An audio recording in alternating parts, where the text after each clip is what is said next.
Hare Gange Mahadev Sri Shankara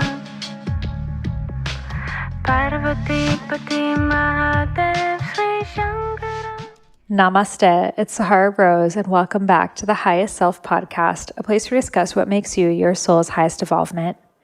I am super excited to share with you today's episode because I have been wanting to chat more with this queen, manifestation babe, for a very long time, and we finally got to do it on this podcast. So if you have not heard of Manifestation Babe yet, she is known, especially on Instagram, for really talking about manifestation in a very authentic and honest way. She shares more about her story growing up as a Russian immigrant who left Russia and struggled financially to then discovering law of attraction and using it to change her life. And in this episode, we really go deep into her story, and I ask a lot of questions I know, community members of mine have had about manifestation, and really get to go down to the nitty gritty, because so many people, they assume manifestation is just think positive thoughts or, say some affirmations, and everything in your life is just going to change from doing that. And it's really so much more. It's shifting your subconscious beliefs, looking at the way that your body is holding on to energy, looking at your ancestral lineage and the stories that you're holding on to, and so much more. And it's also taking action on that thing. We have to also take into account that we need to take action. It's the law of attraction, has the word action in it. So we really get to speak about all of that and how this work truly can be very magical at the same time. So for me, manifestation is a word that can really be misused, and it's a word that I feel like we sometimes throw around to negate the responsibility that we have to create our own realities. And what I love about this conversation is it's really about creating your own reality. And it's about how much your life can shift through, first of all, opening up the scope of your mind to things that you may not have been aware of before, and following through that. I think sometimes we have that awareness that something needs to shift. I spoke about this in my episode on the 5 stages of Dharma discovery, but that first stage is that self-awareness. Something needs to shift. I see the trajectory my life is going on. But so many people, they see it and they still don't make a shift. They still remain exactly where they are, and they expect, life to just change things for them instead of them taking action.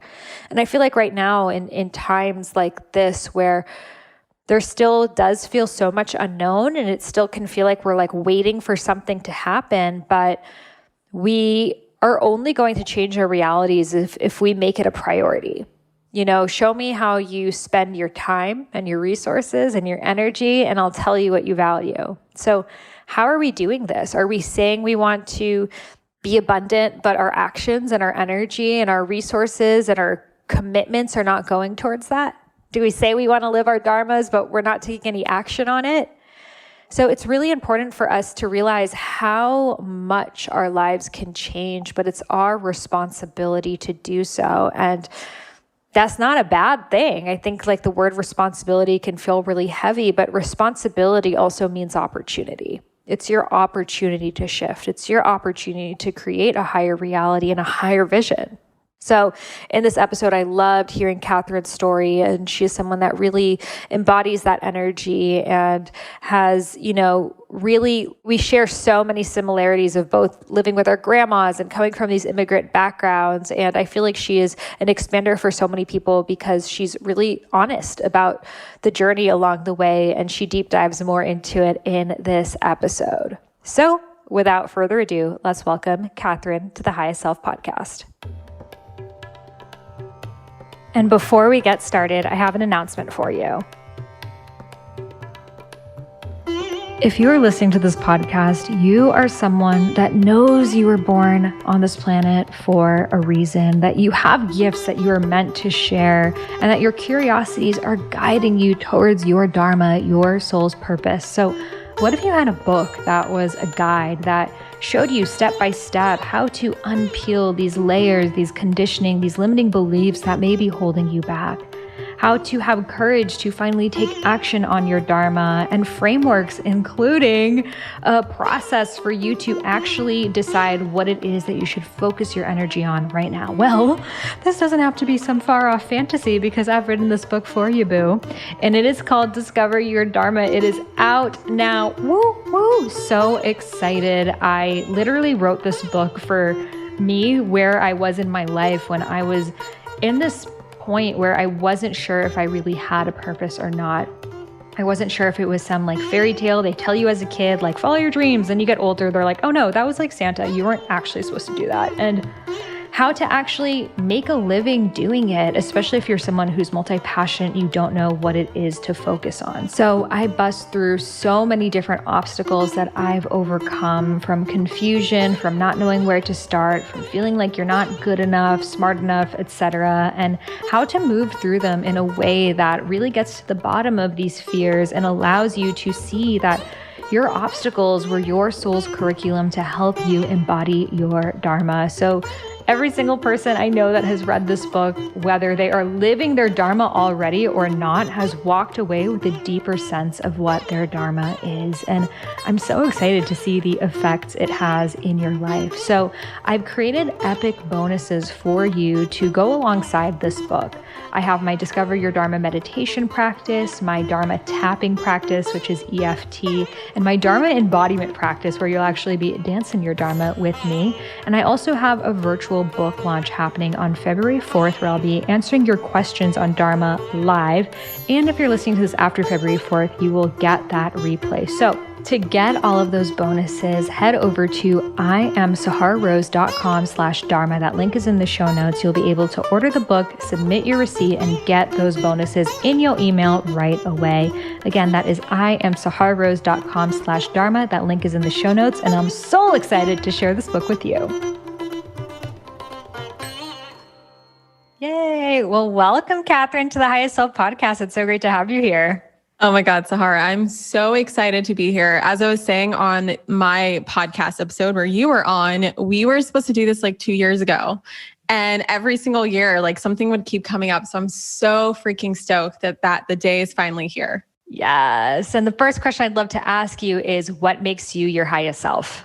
That is such a great question. I would say the thing that's coming through me right now is being at service to other people, like really just helping other people in any form or shape that I can possibly think of. Just knowing that, you know, this life is so much bigger than just me. And I'm really here to raise the vibration of the planet. And any way that I can do that and make the world a better place, that's me being at my highest self. I love that so much. And for those of you who don't follow her at Manifestation Babe, you know, a lot of people may look at the life you're experiencing now and they're like, wait, like, did she just grow up with tons of money? Like, how is that happening? You're like traveling to Fiji and on first class and all these flights and like really like showing up in this grand way and bringing your family along with you, and then diving deeper and learning more about your story to get here. So can you share a little bit more about that? Yeah, it's so funny that you mentioned that because I just recently took my mom to the Maldives, and I'll get into this, but like long story short, my mom always wanted me to become a doctor.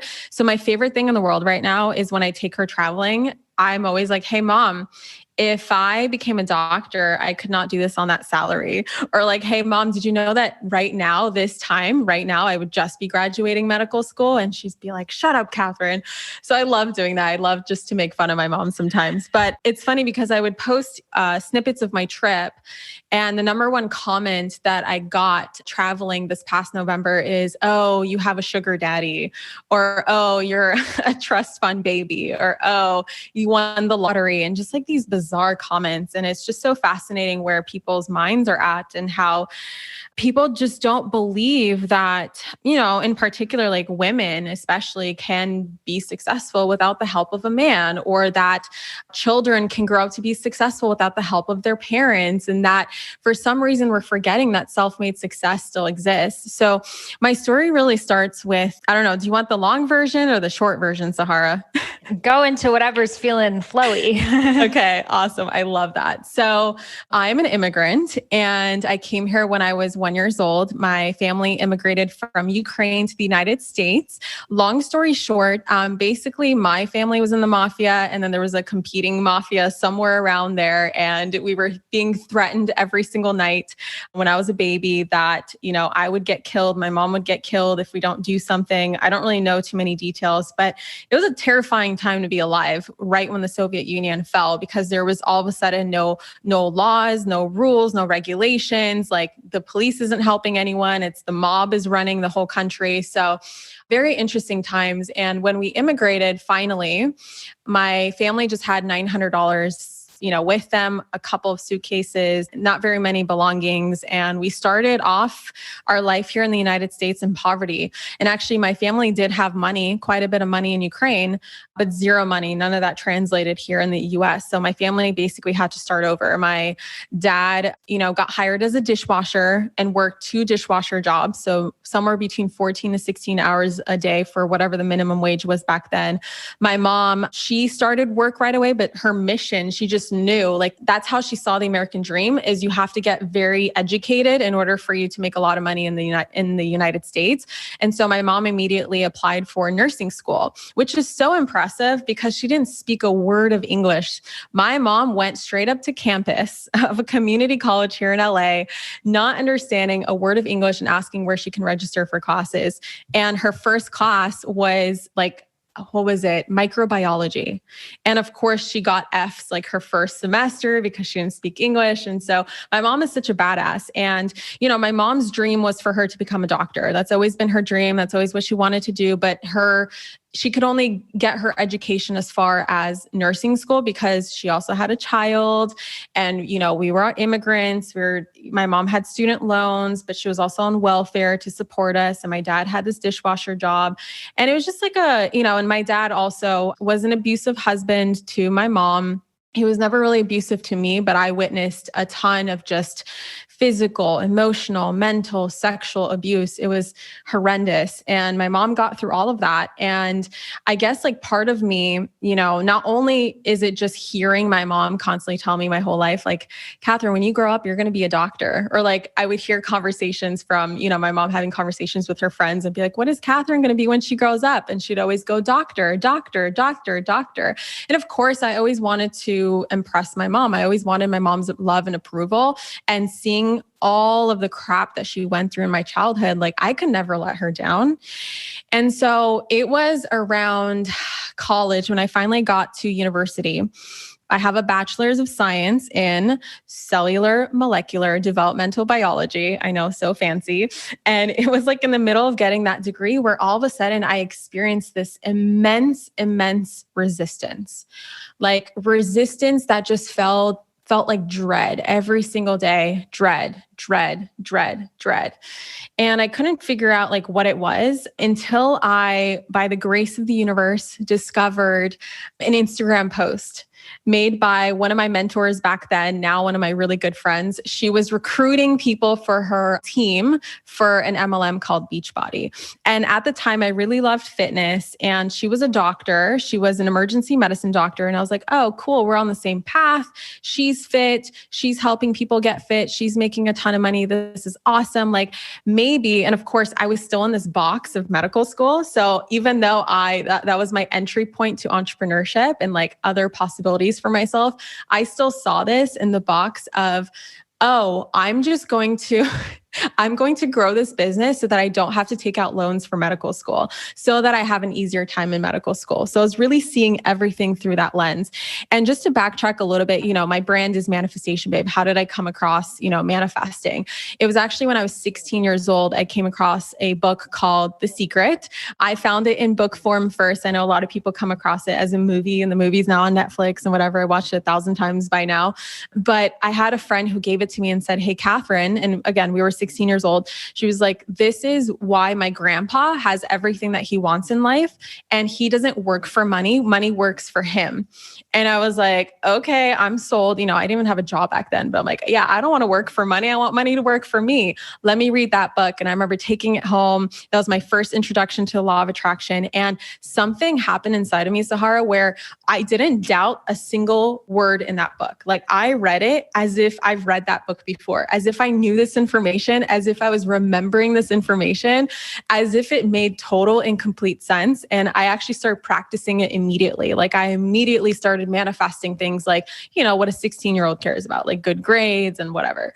And on my podcast episode, you mentioned how I think in one of the Dharma paths, like the pathway to discovering your Dharma, how sometimes you feel like you're two people. It's like there's this side of you and there's this other side of you. So there was this side of me that was like, I'm going to become a doctor and here are my textbooks and chemistry, organic chemistry, physics, biology, whatever.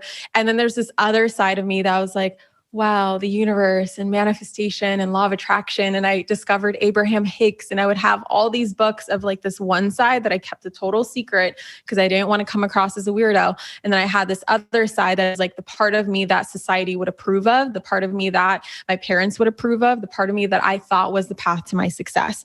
And so in college, when I finally started this business in my junior year, my mentor would always stress to me, like, hey, Kathrin, personal development is the key to success. If you want to make a lot of money, which of course, I've always been money driven because of my background of coming from poverty. Like I want to use money to change the world. And so of course, I'm driven to make lots of it. I was like, fuck yeah, I want to make a ton of money. Awesome. So I'm going to do a lot of personal development. So I found myself diving back into this world that I discovered at 16 around manifesting, law of attraction, leadership books, this book, that book, whatever. That's when I first discovered podcasts. And I had a 3-hour-long commute from my home, which I lived with my parents, to my university. It was an hour and a half that way and an hour and a half return. So I would listen to every podcast, every audiobook, every single school break. I would just listen and listen and listen. Like I need to program my mind. Like everyone keeps talking about this mindset thing in the mind and how powerful it is. Like that's what I need to do.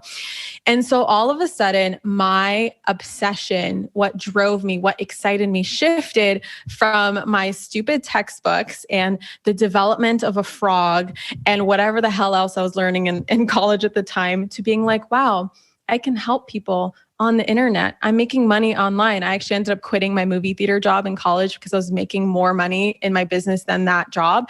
And all of a sudden, I just started seeing possibilities.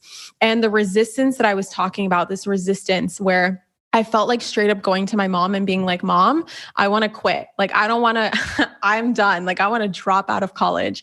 Or weird things would happen. Like I took the bus from the city called Tacoma to Seattle to my university. And I lived in Gig Harbor, Washington. So we drive to Tacoma, take the bus from Tacoma to Seattle. And it was about like, I would say 30-mile bus ride.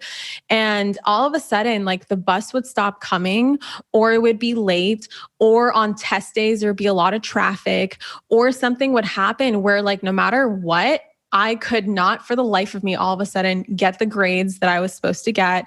I really stopped caring about school. Like it was very, very hard. It felt like walking, uphill constantly, an uphill battle just to take my tests and do my finals and whatever. But I did graduate. It was hard. It was not fun, but I did graduate. And during that summer, it was really like the summer of self-discovery because I knew that when fall would happen, I decided to take a year off between college and medical school because I didn't want to do the applications in college. I wanted to do the applications, like just have the time and freedom to focus on my med school applications without, taking classes at the same time.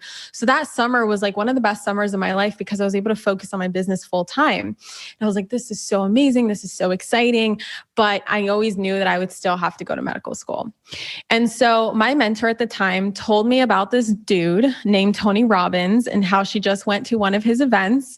And this event like changed her life. And he's amazing. He's so up my alley. And I was like known as the personal development queen so that I would appreciate him and all this stuff. And she's like, Kathrin, I don't care what you do. You have to go there. And I was at this point in my life, one of those people who was like, tell me what to do and I'll do it. by this time I was already like, okay, I don't want to go to medical school. So tell me what I need to do to be successful. And so I somehow convinced my mom while she's on vacation in France to let me go to LA to stay with my grandma on her couch and attend this event. And it was at this event where I heard my higher self for the very first time step in and take over. And the question that kept popping up at this event was, Kathrin, who are you living for? Kathrin, who are you living for? And at first, it's always a whisper. It's always like, hey, Kathrin, who are you living for? And I'm just like, that's an interesting question. So I wrote it down in my notebook, in the midst of this event. And that was like night 1. And day 2, it got louder. And then it got louder. And then it got louder. And then it got louder and louder and louder until I was like, Kathrin, who the fuck are you living for? And all of a sudden I realized, oh my God, I am living for everyone but myself. I am living for my parents because I don't want to go to medical school. That's their dream. This is my mom's dream. And I had a stepdad at this time. So even though my dad's no longer in the picture, I also grew up with my stepdad. And of course, he would push whatever my mom would push. So that's why I say parents, but it was really my mom. And then I was in a relationship at that time where I realized that I'm in that relationship out of comfort. It's my comfort zone. And then I was like, hold on a second. I've been wanting to move back to LA because that's where I grew up for so long. Like ever since I moved up to Washington State, I was already planning my move back to LA.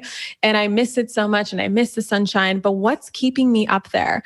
Oh, right. This relationship, right? I can go to college anywhere. I can do whatever. I can the opportunities are limitless, but I'm keeping myself because I'm so afraid of what they're going to think. And I'm so afraid of disappointing them.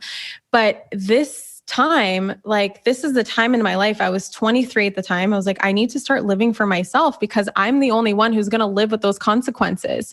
At some point, my parents are not going to be on this planet anymore. And at some point, I'm going to be 90 years old, sitting on a rocking chair, looking back at my life and being like, am I proud of the life that I lived? And I'm on the course right now where I'm not going to be proud of the life that I lived.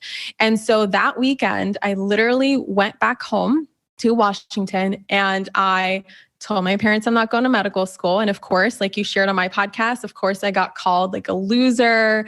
You're never going to amount to anything. When they found out that I invested 15 grand into Tony's other events, when I literally had nowhere near close that amount of money, like I took out a loan from the Tony Robbins team to do that and put whatever deposit I could on this credit card that I for sure maxed out. My mom was like, are you kidding me? Who do you think you are to do this? How come I don't have a coach? How come I can't do this? How come I've never invested this amount of money in myself? You can't do that. And, you're never going to amount to anything more than being a janitor if you go on this path and if you don't go to medical school. So of course that was really, really tough. And the time between I actually moved from, home to Los Angeles was, I would say 4 months. And during that time, it was just like you, I would lock myself in my bedroom and cry and be so upset and so depressed and in despair of what am I going to do? Nobody loves me, blah, blah, blah, blah. And my boyfriend at the time, he was working and I was running my business, but he was making a lot more money than I was. And he was actually living at home with us. So when I broke up with him, he had to move out. And I was so afraid of my parents being like, what the fuck? He moved out. You're telling us you're not going to medical school. Oh my God. It was just a disaster in the emotions that came through for the next few months. And then I told my parents I'm moving to Los Angeles, which would happen at some point. This was 2015, at some point in 2016. And so during that time, I will never forget, like I said, that was the first time I ever heard my higher self ask me a question. I'm sure, our higher self always speaks to us, but that's the first time I ever listened. And I felt like the craziest person in all the land. And I will never forget, before I flew home to LA to share, all of these decisions that I've already made in my mind, I was in my grandma's kitchen and I was I had no real connection to the divine at that point, a conscious connection. I always knew that there was a higher power and my ex-boyfriend was a Christian and I grew up kind of Christian. And so I, somewhat believed there was a God, but I also had bouts on my path where I was also an atheist and kind of no, there is no God, no one exists, whatever. So this is the first time where I was you know what? God, angels, universe, whoever's up there, can you please show me a sign? Like I'm going insane. Like I'm for sure going insane. Can you please show me a sign that I'm not crazy? Can you show me a sign that I made the right decisions? And I will never forget this. I was like, show me 1111. And 1111 had no meaning to me at the time. It was just a number that popped into my head because my best friend growing up would always say 1111, 1111, make a wish. And I'm like, cool. I don't know what that means. Sure, I'll make a wish. And so I'm like, show me 1111. And I went to the kitchen to grab some water before meeting with this best friend before flying back up to Washington. And I look at the microwave and the microwave says 1111. And ever since then, ever since I made those decisions, I would see 1111 every single day, like twice a day. It was, and then of course, all the other angel numbers followed. And it was just like all these synchronicities just started to happen. And I would like to say that my life was like amazing after I made those decisions, but it definitely got way worse before it got better. When I finally moved to LA, I had nowhere to live because I couldn't afford Los Angeles rent. And my business that I thought would be the business no longer brought me joy. And because it no longer brought me joy, and I'm a generator by human design, like the thing that I need to do needs to bring me joy or it's not going to be very successful, started to dwindle. And all of a sudden I had something like $100 in my bank account for my move. And I was like, this is nothing. Like that's really scary. And I had $25,000 worth of debt. I had planned to move in with my father because he had a house and an extra bedroom. When I moved in with him, the first 2 weeks, I felt like Cinderella. I did not belong at all in his house. It got to the point where I'm like, fuck this. I'd rather be homeless. And so I literally like got in my car, packed up my car, showed up by my grandma's house, and she only had like a couch for me. And I was like, Grandma, can I please live here until I figure out my life? And those moments were incredibly stressful for me and very confusing because all of a sudden this path of medical school, I just erased, like the path just erased behind me. It's no longer there. And this business that I thought was this thing for me for the rest of my life, like my life purpose, right? This is my new life purpose. All of a sudden is no longer bringing me joy. I don't have money. I'm living on my grandma's couch. I just went from being an entrepreneur to like being broke to then having to get a 9-to-5 job. And thankfully, my mom's best friend was hiring at the time. And so I got a job as an office receptionist, $15 an hour. And I will never forget being on my grandma's couch and just being like, what the hell am I doing here? Like, what am I doing with my life? God, are you there? Like, can you please assist me? And that is when I really, Sahara, dove deep into the work that I do today. That's when I realized I got money blocks. I got money mindset problems. I got limiting beliefs. There's this thing called the subconscious mind.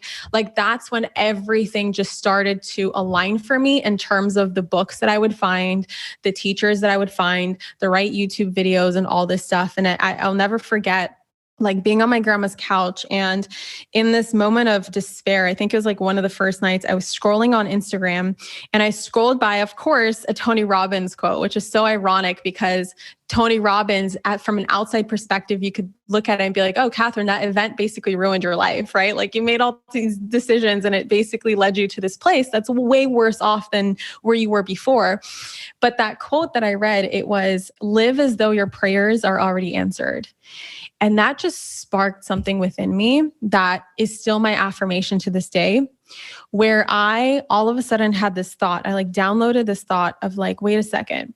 What if I lived my life as if my success was inevitable? What if I lived my life as if the law of attraction was 100% real? What if I dispelled all disbelief and just for a year of my life, I decided to give it a year. Just for the next year of my life, I truly embody the version of myself that's already successful. What if I created a vision for myself? And that's what I did. I opened up my journal and I wrote out my life exactly how I wanted it to look, with the husband and the penthouse apartment and the travel and the everything and the business that I wanted. And at this time, I had no idea what I really wanted to do, but I was like leaning more and more into this fascination that I had with manifesting. And so I was like, what if I actually prove to myself that manifesting works? And from that place, I created Manifestation Babe, which started as an Instagram account, which just started as a bunch of quotes and stories that I would share based on how I'm applying the law of attraction to my life. And I made this agreement with myself. I call it the 1-year experiment, where I made an agreement with myself where for the next year of my life, I will live my life as if my success is inevitable. And I will do all the things. I'll believe all the things. I will show up. I will act as if I'll do everything that I've ever learned, and I'll actually put it into action and embody it. And if it doesn't work, then I never ever have to trust this pipe dream ever again. I never have to read another damn book about it. I'll never listen to another podcast. I'll never, like, it's done. It doesn't work. I'll prove it to myself. But what if the experiment does work? And what if this thing actually does work? Well, then I will just keep playing the game for the rest of my life. And I had to come to grips with, like, wait a second. And I love that you mentioned this in your book, like asking yourself, what's the worst thing that can happen? And I realized that I was already living my worst case scenario. I was on my grandma's couch, like jobless, no money. Like, it was already pretty much the worst case scenario. I knew that I always had my grandma's couch, and I feel so lucky to have her. And I know that that's very lucky of me, because people don't even have their family, right, to rely on, and don't have someone else's couch to live on. And so I'm very grateful for that. And it's such a huge part of my story because it made me who I am. And that's basically what I did. And through this 1-year experiment, I just put a lot of faith into it. And as I went on, my life started shifting. I started manifesting money and opportunities. And all of a sudden people started asking me, hey, Kathrin, how'd you do that?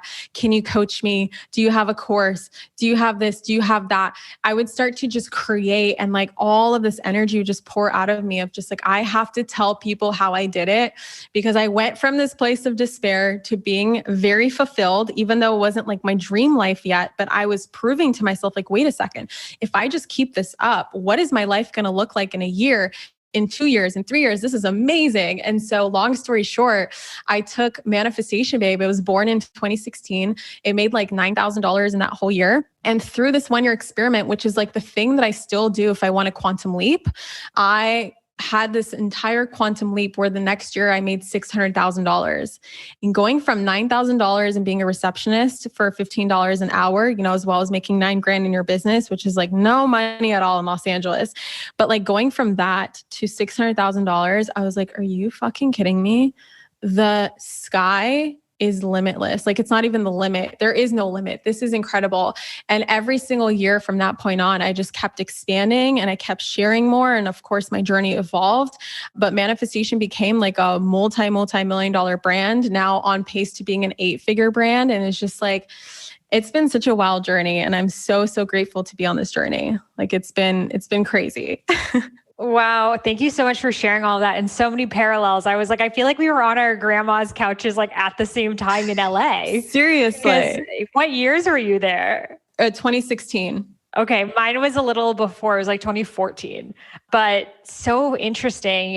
And also being first generation immigrant, and that responsibility, and wanting to make your parents happy, and also your mom probably thinking, okay, doctor's like the most safe job out there, so I want my daughter to be safe. So I'm going to, keep telling her to do this thing, because manifestation expert wasn't really a thing out there, especially in the Ukraine and in the Soviet Union, So, and it's so fascinating to just see how quickly it changed for you, $9,000 to $600,000. And now being in at the end of 2020, that's like 4 years ago. You know, so how do you think it shifted for you so quickly? Yeah. There's this thing I teach called like timeline jumping or collapsing the timeline. It's like a quantum physics terminology, but it's really what I did without knowing that I did it. And now that I'm like aware of it, that's literally, there's this 3-step process. And it's kind of like I look at it as phases, because you can go back and forth in between them. And really within the phases, there's a lot that can happen. There's a lot that's going on. But when I look back on everything that I've ever manifested, and no matter what the speed was, whether it took like 2 seconds or it took 10 years, like no matter what it was always the same process. And the faster that I could embody phase 2, the faster it would happen. So my phases are, or my steps are, is number 1 is decide on what you want. So clearly, like a GPS system, if we don't know where we're going, the GPS is just not going to lead us anywhere. It's either not going to work properly, or it's going to lead us to some random destination. So we always have to know where we're going. Now, a lot of people get stuck in like, well, I don't know specifically what it's supposed to look like. And I don't know if you know about like human design, like there's specific manifestors and non-specific manifestors.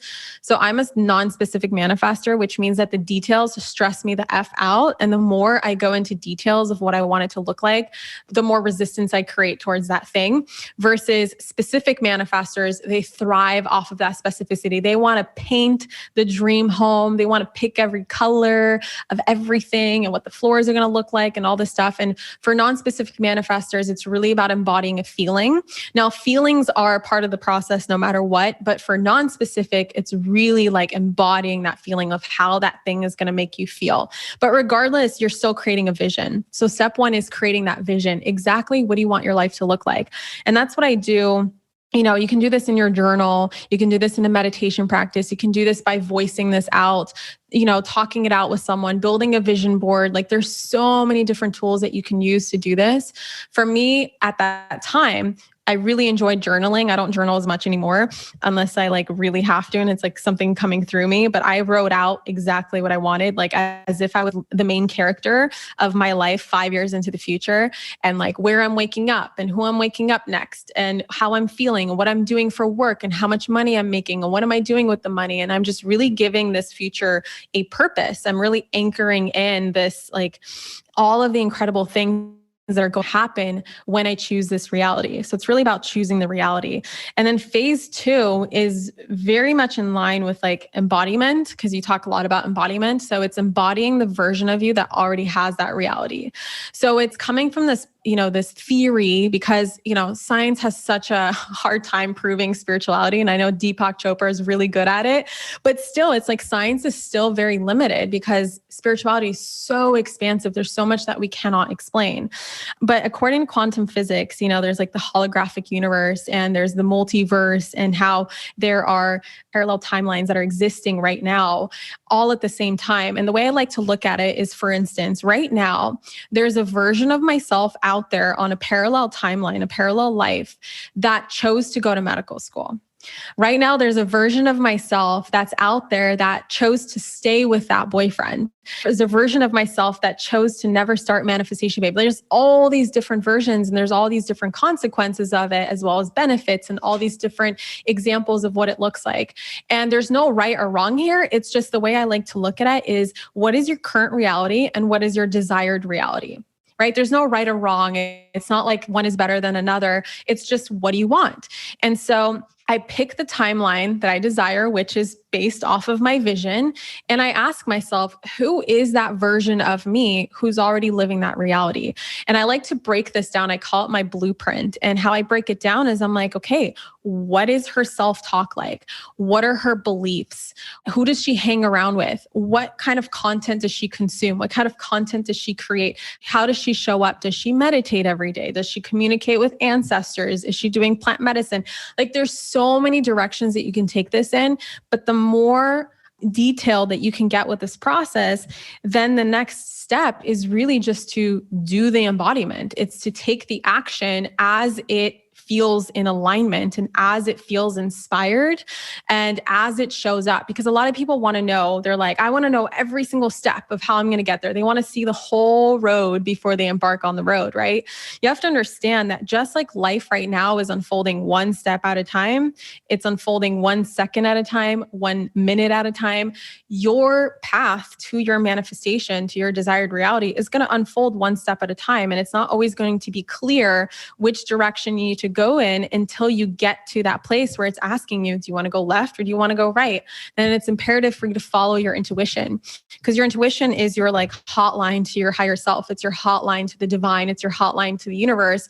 And so it's constantly telling you, if you just listen, if you just calm the fuck down and listen, maybe meditate, maybe do some breath work or something and really access that part of you. It's always saying like, hey, go this way, or hey, go that way. And then all that you're doing is you're embodying this energy on an energetic level, on a physical level, on an emotional level, on the mental level, this version of yourself. And you are literally acting as if. But I don't really like to use acting as if sometimes, because a lot of people see it as like fake it till you make it. I don't believe in fake it till you make it. I believe in faith it till you make it. So it's having faith in your path. It's having faith, and this is the direction that you want to go in, and having faith that the universe is literally guiding you every single step of the way to get there. And the faster you can embody that version of yourself, the faster you can embody phase 2, the faster your manifestation is going to happen. Because what a lot of people don't realize, and they don't think to this level sometimes, they get stuck in like worrying about the timeline and worrying if they're doing it right and worrying if it's going to happen and worrying if it's a possibility for them. But if you think about it, the version of yourself that's already living that reality, are they worried? No. Are they even questioning if they're going to get there? No. Do they have certainty that they're going to get there? Yes, because they are already there, right? So it's really thinking and accessing and embodying that version of you that's already there. And then the faster you can do that now and have that certainty, it's all about certainty. The faster you have that certainty, the faster you're going to get there, because time really is an illusion. And yes, there's elements to it like divine timing. And the way I see divine timing is there's certain lessons that we need to learn in order for us to be ready to receive what we want to receive. Like the best example I can give is, for instance, if I was 18 years old and you just handed me $10 million at the level that I was at back then and the mindset that I had back then, like I would freak out. If I had $10 million, I wouldn't know what to do with it. That's why a lot of lottery winners, they go broke, is because they don't have the acquired wisdom through all of the lessons that they learned in order to manifest that money. It just happens so quickly that all of a sudden it's like they're not in vibrational alignment with that money because they didn't get into vibrational alignment with that money. So all of a sudden they stay in the vibration that they're at, which means no money. And so they end up losing that money. And so there's a lot that I had to learn. There's a lot of lessons and sometimes challenges and obstacles. They look like, signs to give up. A lot of people are like, is this a sign to give up? No, there's no such thing as a sign to give up. It's always something that you just need to overcome, because once you overcome that, you're going to be ready to receive whatever it is that you're manifesting into your life. I mean, so many, like we're on the same download, but it's beautiful because it's like a different languaging and way of looking at really these same universal laws. And that's how we know it to be true, because we're like living it and sharing. And I think a lot of like, one of the things that I hear the most about is, well, it's easy to make a lot of money if you're talking about manifestation. So what do you have to say when people feel like, oh, well, I'm not going to be able to make it if I'm talking about trauma or something heavier that people aren't running to? Yeah, that's such a great question, because I see that pop up a lot. And the thing that I used to share with my clients when I had one-on-one clients is like, whatever you want to do, just go out there on freaking Google and Google people who are doing that thing without doing the thing that you think that you need to do to get there. So for instance, like look at the people who are manifesting money who are not manifestation teachers. Because I know that's like a big block for people, being like, oh, I only see the coaches and the people who teach business have successful businesses, and the people who teach money mindset are the ones who have the most amount of money. Like, first of all, there's this thing called the reticular activating system in our brain, which is basically the part of our brain that's there to recognize patterns based off of what we're focusing on. And so I find, and here's the best example I can give you, like when I was in the fitness industry, all I ever found were other people in the fitness industry. All my brain would ever pick up is like anything to do with fitness, anything to do with, in the MLM space, like Beachbody. And I would only find other Beachbody coaches. I would only find Beachbody programs or competitors of Beachbody programs. It's like my whole world was that. And then when I transitioned out of that and I came into the realm of manifestation, guess what my brain did? Now I only see the manifestation teachers. Now I only see the entrepreneurs. Now I only see the spiritual teachers, but that doesn't mean that those are the only people that exist, right? So you have to understand that sometimes your brain is working both for you and against you. So you kind of have to recognize that, wait a second, this is awesome because you can use the reticular activating system for manifestation, because it proves to you that what you focus on literally comes into your reality. But you also have to understand that, like, if you keep focusing on like that only these type of people can make this money, or only teachers of business can have successful businesses, then guess what? That's all you're going to find. And so then you're going to convince yourself that, wait a second, it's only possible for these people, or I have to do these things. Like, it's very important for you to kind of step back from that and ask yourself, is it really true that these are the only people that are capable of making a lot of money? No, that's not the full truth. There's other possibilities. There's other people. And now that you took that step away and you recognize that and gain awareness of that, you're creating this field for your reticular activating system to now pick up on more people who are doing different things. And all of a sudden you see different people doing different things who are all successful, happy, fulfilled, whatever it is that you want to bring into your life, whatever you want to feel. Totally. And I think it all, it relates back to Dharma. If that's not your Dharma, it's not going to work for you. Like I see a lot of people, they try to, replicate something that they already saw work before. So they, reshare that same content. Maybe they change around the wording a little bit. And they're like, well, if it worked for Kathrin, it worked for Sahara, it worked for this person, then it must be proven to work. And then it doesn't, because it's not their Dharma and people can feel that it's not in alignment. Like, for example, I used to share more about abundance stuff a little bit a couple of years ago, but I was like, this is not my space. Yeah. Like I just knew that in myself, it's not my space, and I'm still able to live an abundant life, but I don't teach about abundance. So I think we're just exactly like you said, we assume everyone must be exactly like me because that's who's in your tunnel of people that you're following. But there's like many epic interior designers out there who are extremely abundant, or like personal gardeners, or like Etsy shops, or all of these different things. And it's also, I think that oftentimes business coaches share how much money they made. So people are like, oh, the only time I've even heard of someone making that much money was this person who shared about it. But those other people just like, do you think RuPaul is talking about how much money he made? But I guarantee you he's making a lot more than most coaches out there, but he's just not talking about it. That is so, so true. I really love that you brought up the Dharma thing, because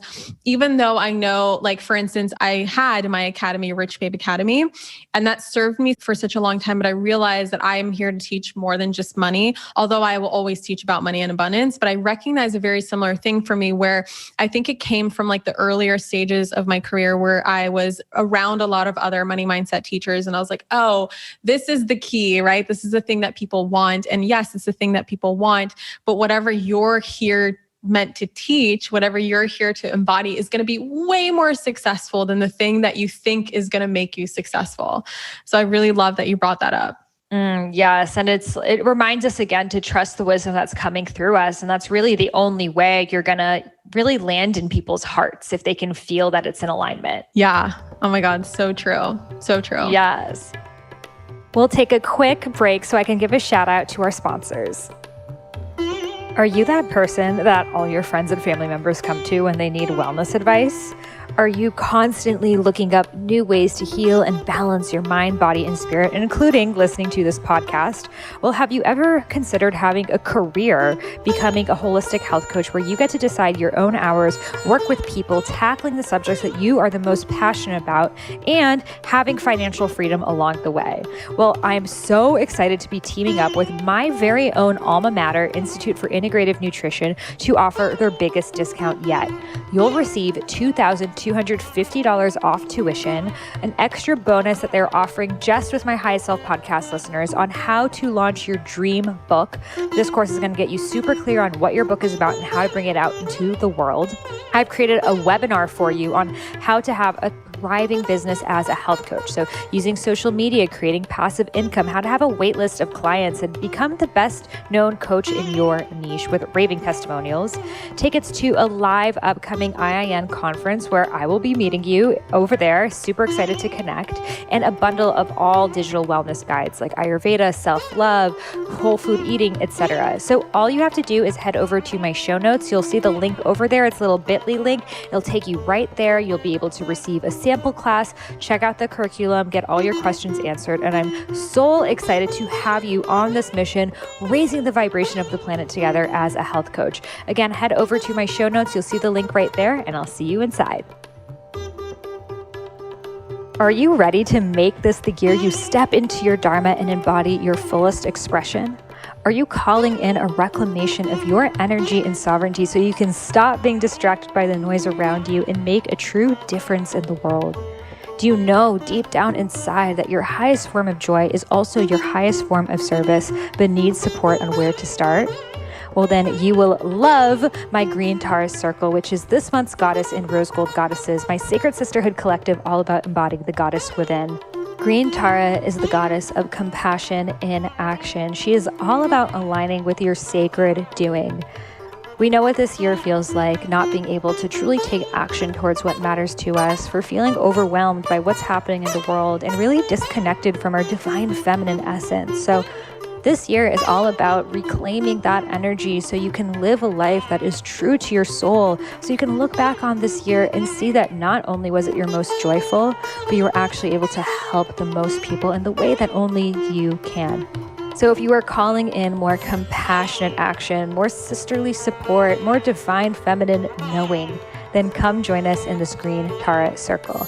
You can find all the information on rosegoldgoddesses.com/green Tara. The link is in the show notes, and it's also included in your membership of Rose Gold Goddesses, which you can also find at rosegoldgoddesses.com.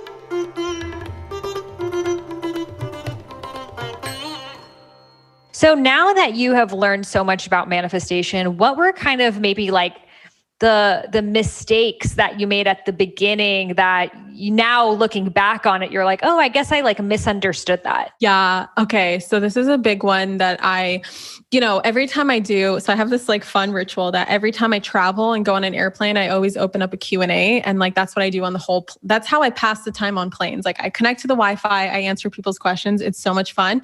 And every time I'll see like these very basic law of attraction questions. And I'm always like, wait a second, I thought we're past this, but I keep forgetting that new people keep following me. And so I love, always answering these questions because I want to remind people that the basic information that they might have right now could be working against them. And that's something that I had to learn the hard way through my own experience. Like for instance, with law of attraction, a lot that is taught is like, you only can have positive thoughts. Well, we don't manifest from our thoughts. We manifest from our subconscious mind. We manifest from our subconscious beliefs. So I have, and believe it or not, people, I got negative thoughts for days, every single day. Like I am not perfect. I have my bad days. I have emotions. I have negative emotions. I feel anger. I feel sadness. I feel jealousy. I feel all these things that we're so ashamed of feeling, thinking that we're going to create a negative reality. But what it really comes down to is it's your dominant vibration that's creating your reality. It's like who you are at the center, and who you are at the center could be in a much more elevated vibration if you learn that the only way to let go of negative emotions and thoughts is by actually continuing to think them, to feel them through, to process them so that you can let them go. And the way to raise your vibration a lot of the times is for you to finally release all of those negative emotions that you keep suppressing because you're taught that you cannot feel them if you want to create a quote unquote positive reality. This is like the basis of toxic positivity, right? So what I learned in my childhood that worked against me is that I don't receive any praise whatsoever, any love for being sad, being upset. Like, unless I am happy as can be, like I receive no love for anything else. And so I learned that it was not okay to feel emotions. So I would always constantly suppress everything that I truly wanted to feel and cover it up with a smile until I grew up to be an adult who kept having a lot of anxiety and a lot of panic attacks. And what anxiety is sometimes is there's things that are trying to come up to the surface. And a lot of the anxiety oftentimes is just the resistance of the things that are trying to come up to the surface. So if you just allow yourself to feel and take off that damn lid and let it just, the steam rise and exit your energetic field, you're going to feel so much better and the anxiety will just dissipate. And a panic attack is like a level of anxiety that's so intense because you keep forcing and stuffing that lid to such a degree where it's like steam is like ready to explode and all of a sudden it has to explode. And so what I learned on my manifestation journey is to have practices to feel.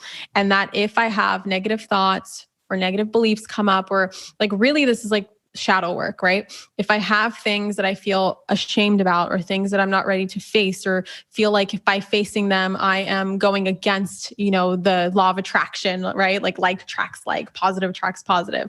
I learned to do breath work to help me release emotions. I learned to cry. I learned to feel. And the more that I feel and the more that I release, the higher of a vibration that I embody and the lighter that I am and the freer I feel. And we are actually constantly constantly attracting everything that we want into our lives, but we're blocking it by the resistance that we're creating by not allowing ourselves to release things from our energetic field. So oftentimes in spirituality, we hear like, just raise your vibration. And so we feel like we need to do things and add things on to raise our vibration, when it's actually a lot of letting go. It's a lot of releasing, because who we are at our core, our truest self, is already a creator.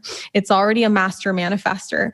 And it's all of these beliefs and thoughts and emotions and things that tell us we can't be that unless we do something or unless we add something into our lives that's preventing us from creating what we really want. And so by having practices to release that crap, like I know you do shamanic shaking and you do dancing, and like I really love breath work. I really love just sometimes sitting on the couch and crying. Like that's a spiritual practice to me, and like doing whatever I need to do, move my body, just run, just scream, have like a rage ritual and start hitting the pillows on my bed and punching them and whatever I have to do to release. I find that I am not only a happier person, but I am so much less resistant to receiving the things that I truly want to receive. So I would say like that's the biggest mistake that I see people make. I love that so much. I went to an Abraham Hicks conference once and I found it really like amazing.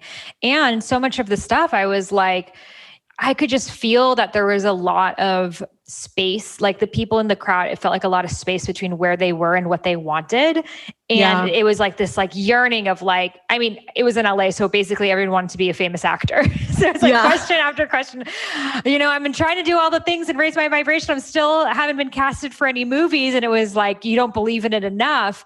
And I was like, well, there's also this element of action, right? Like, like, are you like trying different roles? Are you showing up, or are you just like kind of like waiting to receive? And I feel like sometimes we use these like spiritual tools to like kind of take avoid the ourselves action. Out. Exactly. And kind of spiritualize like, okay, I'm just going to like wait for it to happen. If it's meant to be, it will happen for me. And it's like, no, bitch, like a casting agent's not going to be like, hey, you on your couch, like you've been casted to be the new star next to Tom Hanks. You've never showed up for the audition, but we noticed you're watching a lot of Abraham Hicks on YouTube. So you are worthy. Like that is not going to happen. I love that you brought that up. First of all, I also went to Abraham Hicks in LA. Like, when did you go? Maybe we went to the same one. 2 years ago, I want to say.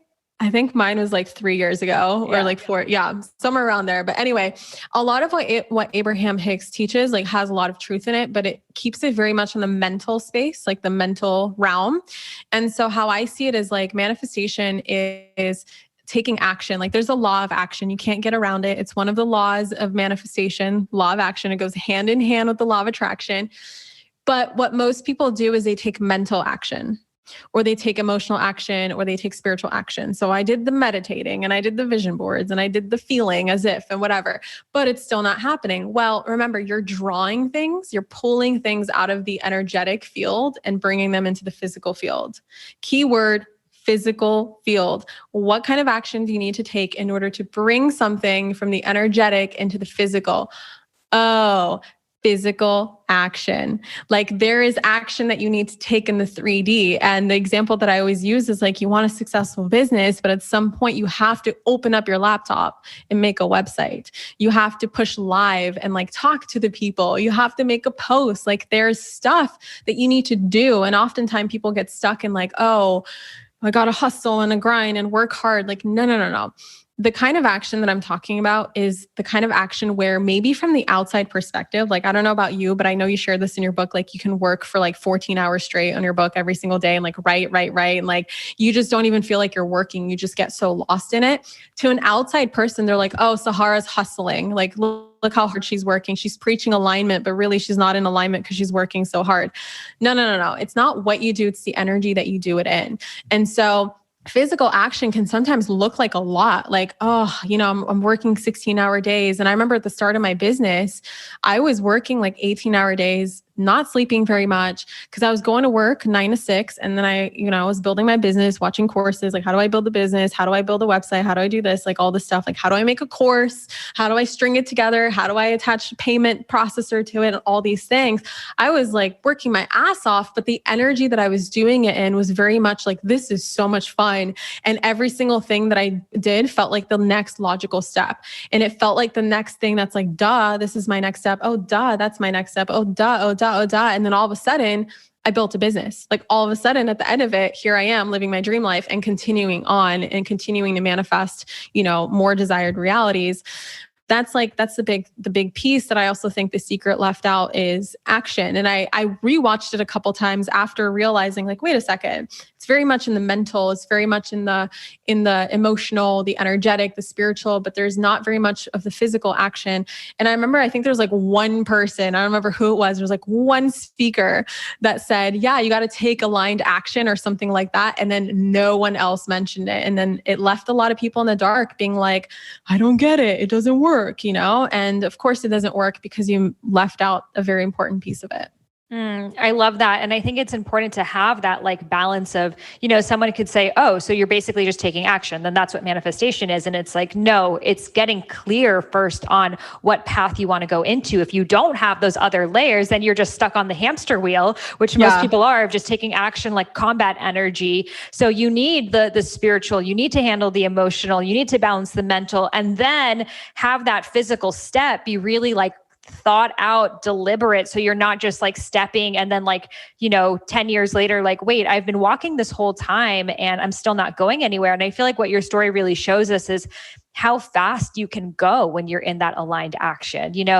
Like I had a friend, she was over and she's like, I don't get it. Like I'm 40, like I've been doing this for 20 years. Like why is everyone more successful than me? I'm like, how have you been focusing your time? It's not about, I've been doing this for 20 years. Now I got the 10-year, when you're an entrepreneur, especially, it's like 1 year can change more in your life than 50, than a lifetime. Yeah. And that's really up to how you're taking that action. And it's just as magical as it is like pragmatic, but we have to have our hands in both.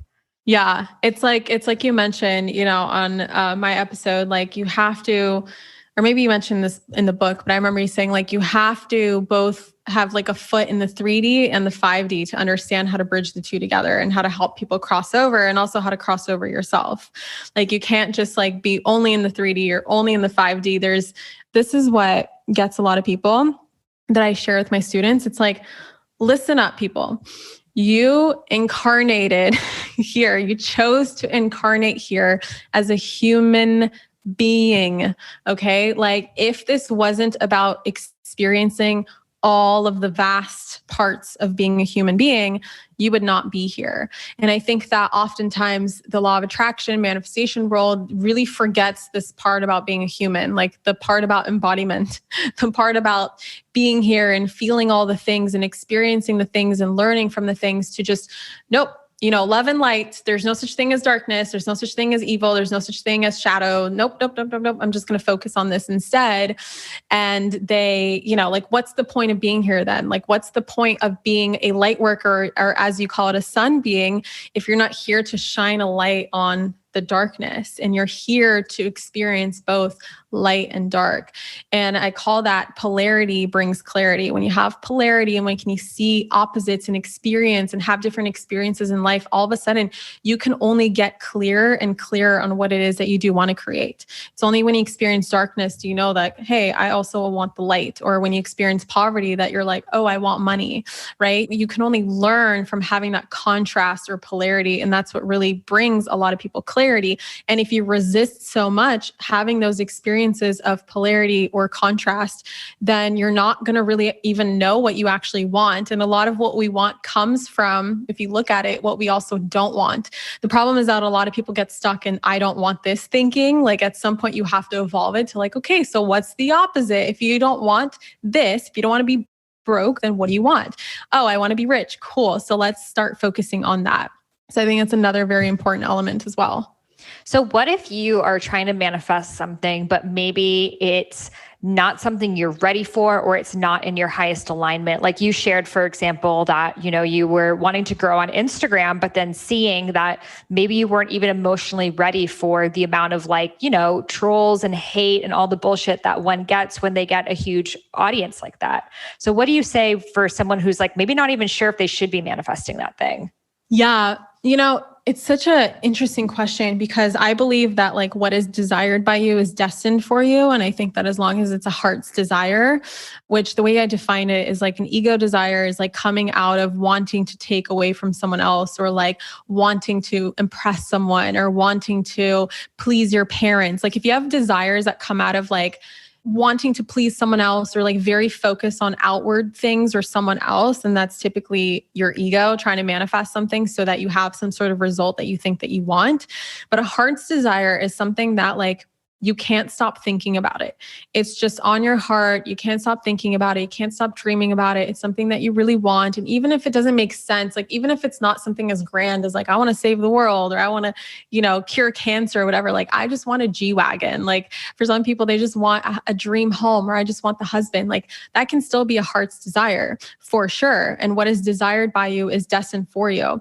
So sometimes when things aren't happening, it's just it's the element of like, as I mentioned before, the divine timing of like, there could be a lesson that you haven't yet learned and will learn. There's a lesson that's put on your path that's going to teach you something that's going to be a breakthrough moment that's going to allow you to appreciate the desire so much more when you actually have it.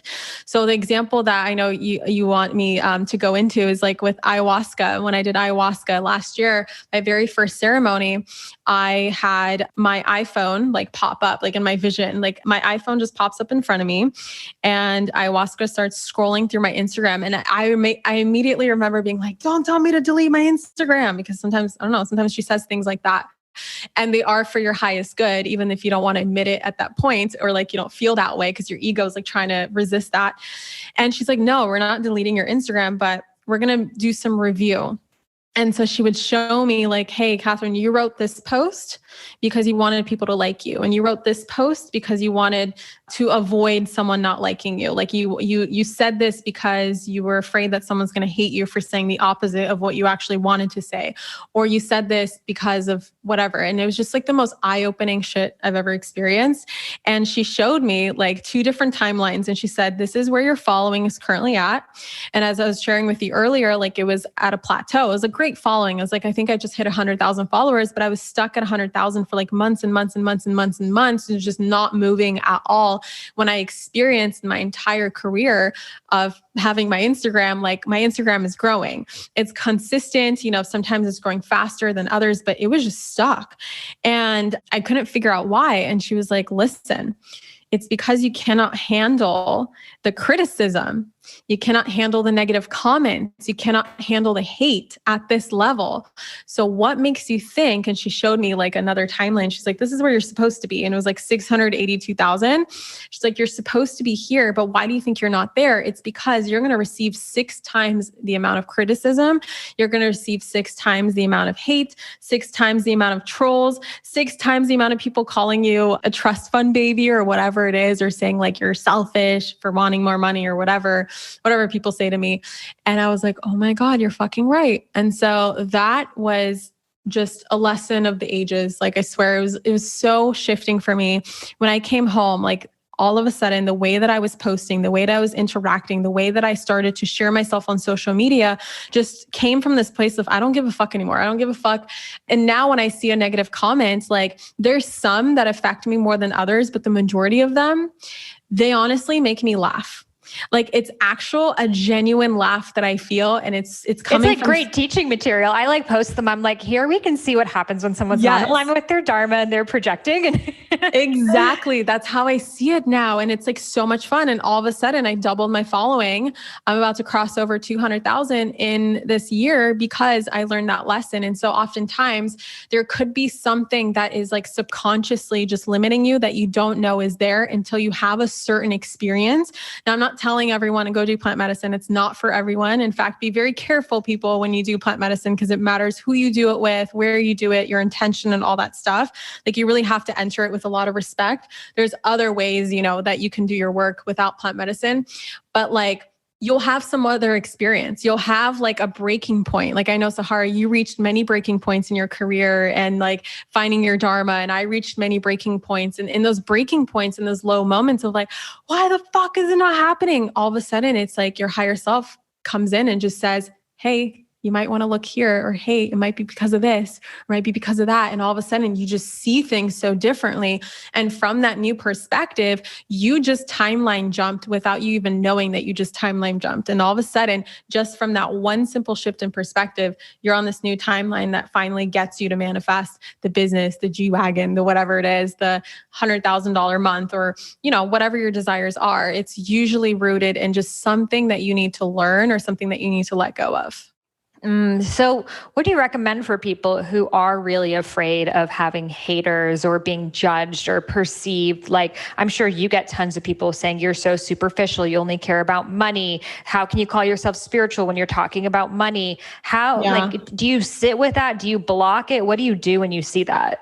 Yeah. And, different parts of my journey, it was like a different version of myself. So I did different things, but what I learned that works best for me now is to just have compassion for that person. I know it's really hard, but like that person, if you really think about it, like for instance, the people that I'm friends with that are very successful, like, do they sit around leaving those comments on other people's Instagrams? No, because they're so busy doing their Dharma, as you say, like they don't have time for that shit. They don't have time to leave comments. They are just so happy and fulfilled doing their own life and doing their own thing that they would never do that. So I have compassion. I'm like, wow, this person is feeling lost. This person's feeling triggered. They're feeling upset. They're feeling something, which is beautiful because hopefully out of this feeling something, they learn something out of it.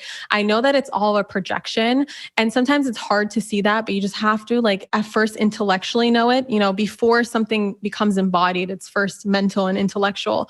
So you just have to intellectually see it as okay, this person's projecting at me. That's okay. And then this is the hardest part, but this is the game changer, is to just sit with it. And this is something that my friend James Wedmore taught me because I was really struggling with haters last year. And he actually told me this before I did the ayahuasca. And he said, Kathrin, next time you receive a DM or a comment or something of someone, saying some crap about you, just keep reading it over and over and over again and just sit with it and stare at it until you stop feeling anything.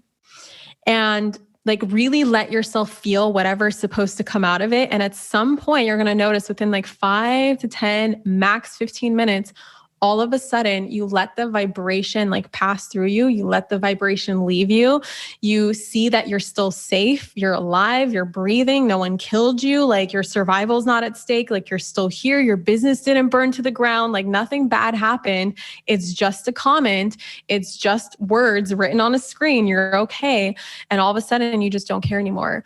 And then the more that you receive it and the more that you just sit with that and practice sitting with that, all of a sudden that charge just starts to go away. And a way that you can kind of, fast track that is I really like EFT, tapping, emotional freedom technique. So if you know how to do that, tap through that, use the pressure points and tap on them and just keep reading it and allow that vibration. It's going to escalate at first, but at some point it's going to slow down and it's going to leave. And all of a sudden, every time you see a similar comment, you're going to anchor in that feeling of I don't fucking care. I don't care. That's cool. That's them. That's not me.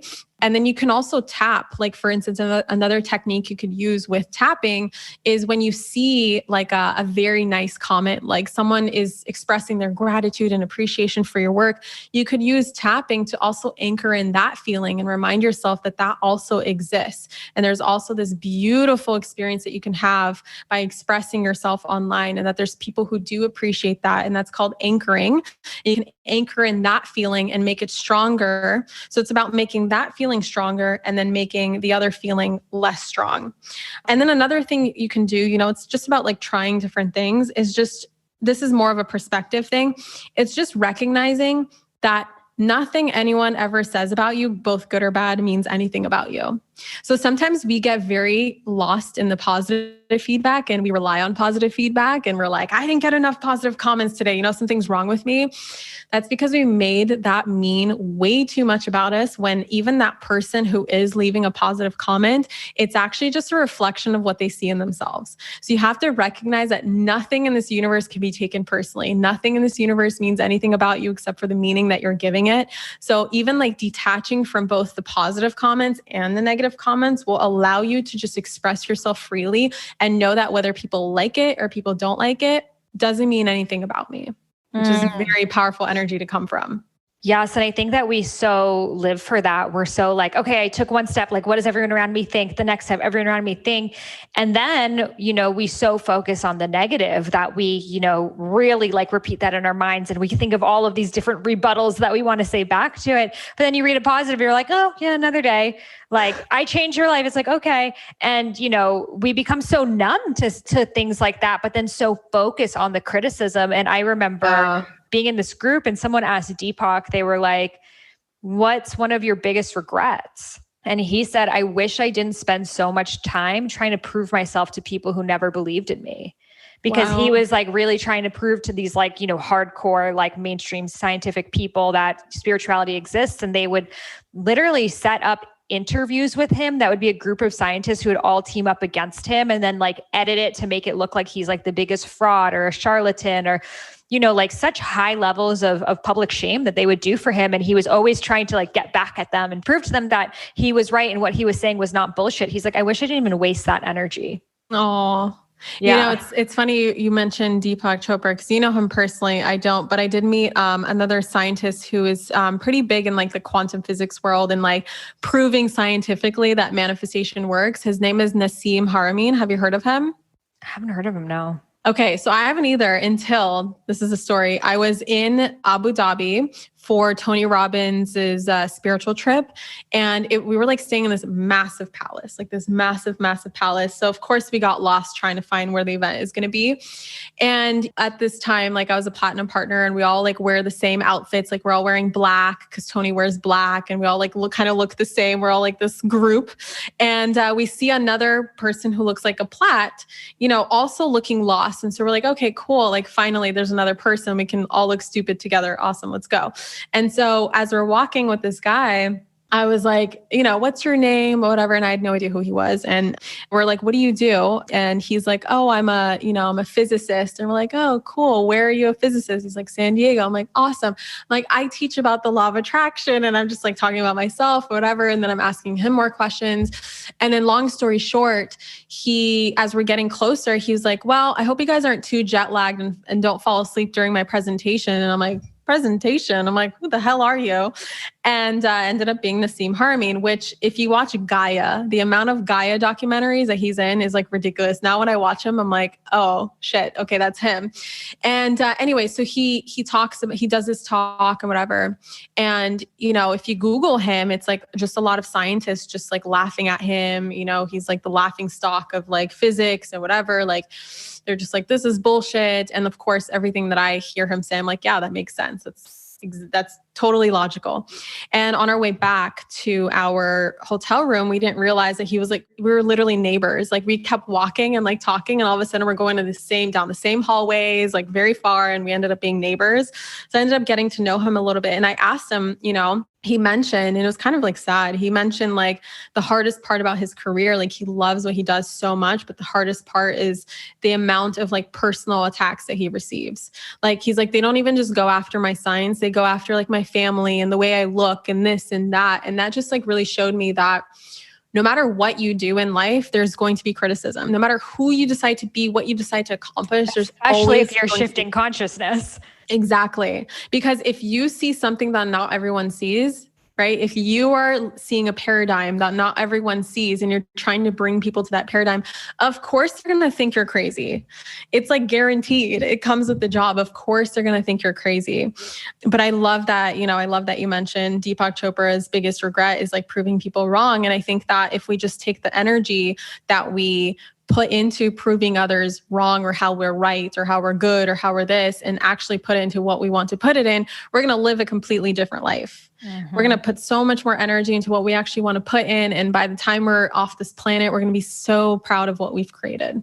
I know. I think we all just tried to like convince that person who doesn't like us, like me, accept me, love me, when there's like loads of other people who already do. But a lot of times they're just silent. They're not saying anything. Like think of all the people you scroll by and you're not like I loved this post, even though you did. So sometimes just the angriest people are the loudest. That's a call to action for them. So we think that everyone must be angry at us, or everyone must think that we're a sham. But those are just, I mean, that same hater probably goes on their scroll 20 accounts a day, give their daily hate thing. Like, so and true. They're all private profiles, no post, no profile picture. So it's like so easy for them to hate someone else who's sharing their expression and then hide behind their screen. So it's like, I would also never take advice from someone that I want nothing to be like. So you can keep it to yourself. By the way, the comments are still engagement. So thanks, kisses. Exactly. Oh my God.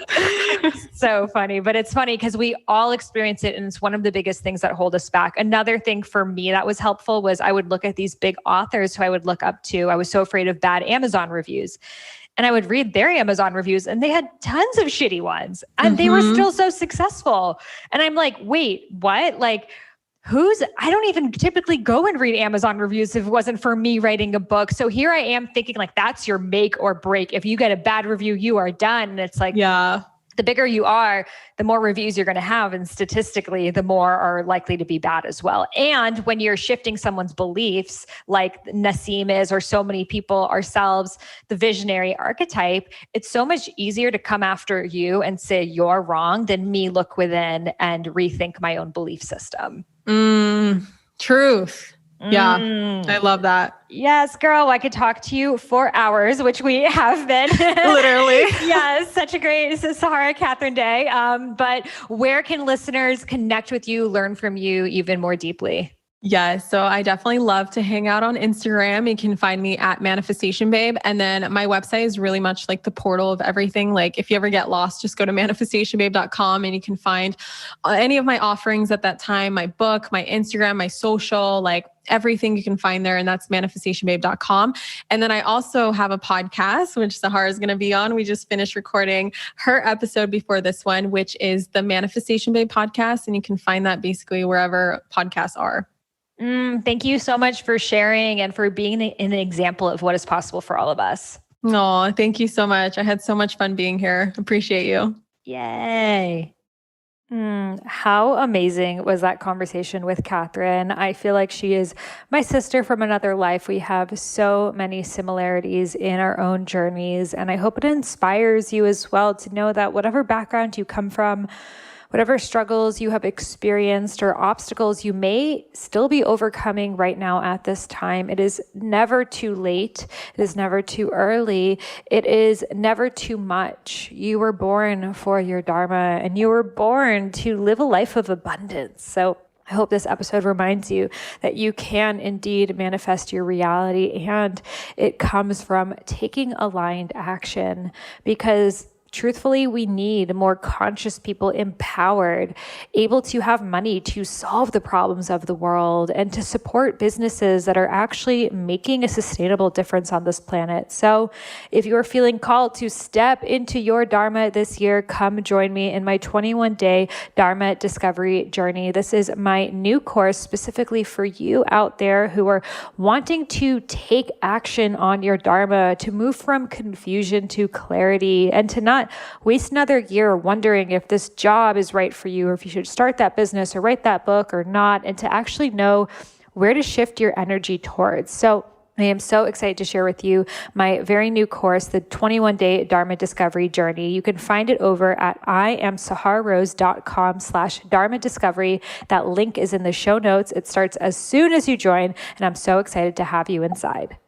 If you loved this episode, I would love to send you a free gift, which is the first half of my unreleased book, Eat Right for Your Mind Body Type. This is a different book than Eat Feel Fresh, my first book ever, which is not released anywhere, and I am gifting it exclusively to those who leave a review of my podcast in the iTunes store. So all you got to do is head over to iTunes, where you may be listening to this podcast, and leave a review. Take a screenshot that you've left it and email it over to me at sahara@eatfeelfresh.com. Again, that's Sahara, SAHARA, at eatfeelfresh.com. And I will send you back the first half of my unreleased book, Eat Right for Your Mind Body Type, which goes all into Ayurveda, doshas, plant-based nutrition, body types, all of the things in a really fun and engaging way. So this is my gift to you for free for supporting the podcast. Every single review I personally read. It really helps the podcast be listened to by more people so we can raise the vibration of the planet together. And I am so grateful to have you on this journey. Thank you so much for listening, and I'll see you on the next episode. Namaste.